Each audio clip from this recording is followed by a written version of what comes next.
नमस्कार, मैं हूं अंजलि राउत और आप देख रहे हैं खोजना।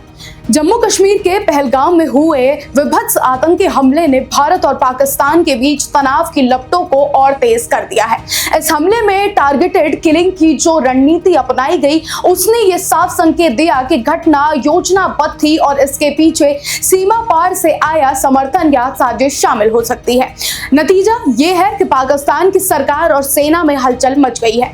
अब बड़ा सवाल उठ रहा है कि अगर भारत जवाबी कार्रवाई करता है तो क्या दुनिया उनका समर्थन करेगी? जवाब है हाँ, और इसके पीछे कई ठोस वजहें भी हैं। क्यों आ सकती है कार्रवाई की नौबत? टीआरएफ द रेसिडेंस फ्रंट के आतंकियों ने मंगलवार को जो हमला किया वो किसी सामान्य वारदात से कहीं अधिक क्रूर और रणनीतिक था। चश्मदीदों के अनुसार आतंकियों ने पहले पहचान पूछी, हिंदू या मुसलमान, फिर निर्दोष लोगों को बेरहमी से मार डाला। 26 लोगों की जान चली गई। इस बीच प्रधानमंत्री मोदी सऊदी अरब में एक कूटनीतिक दौरे पर थे और अमेरिका के उपराष्ट्रपति जेडी वेंस भारत में मौजूद थे। अंतर्राष्ट्रीय स्तर पर भारत की कूटनीतिक गतिविधियों के बीच यह हमला कई सवाल खड़े करता है। भारत के साथ कौन कौन से देश खड़े होंगे और क्यों? अमेरिका। कारगिल युद्ध के दौरान भी अमेरिका ने पाकिस्तान पर दबाव बनाकर एलओसी से पीछे हटने को कहा था। आज भारत अमेरिका संबंध और रक्षा समझौतों के जरिए पहले से कहीं अधिक मजबूत है। अगर भारत कड़ी कार्रवाई करता है तो अमेरिका का कूटनीतिक समर्थन तय है। दूसरा है रूस। भारत का दशकों पुराना मित्र कारगिल के समय भी समर्थन में था और आज भी रक्षा क्षेत्र में भारत का सबसे बड़ा साझेदार है। S-400 ब्रह्मोसा और अन्य रक्षा परियोजनाएं इसका प्रमाण है। रूस भारत के किसी भी आत्मरक्षात्मक कदम का विरोध नहीं करेगा। फ्रांस। राफेल डील के बाद से भारत और फ्रांस रिश्ते नई ऊंचाइयों पर हैं। फ्रांस ने एलओसी उल्लंघन के लिए 1999 में भी भारत का समर्थन किया था। मौजूदा समय में भी फ्रांस भारत का प्रबल सहयोगी रहेगा।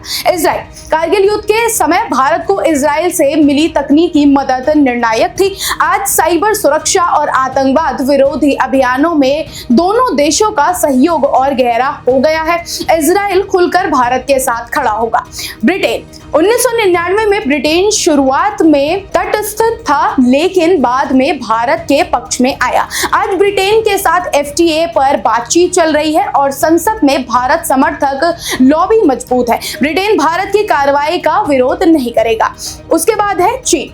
हालांकि भारत और चीन के संबंधों में तनाव रहा है, लेकिन दोनों देश एक दूसरे की आर्थिक ताकत को समझते हैं। चीन ने हाल ही में भारत को ड्रैगन और हाथी साथ चले वाला संदेश भी दिया था। ऐसे में चीन भारत के खिलाफ खुलकर नहीं आएगा।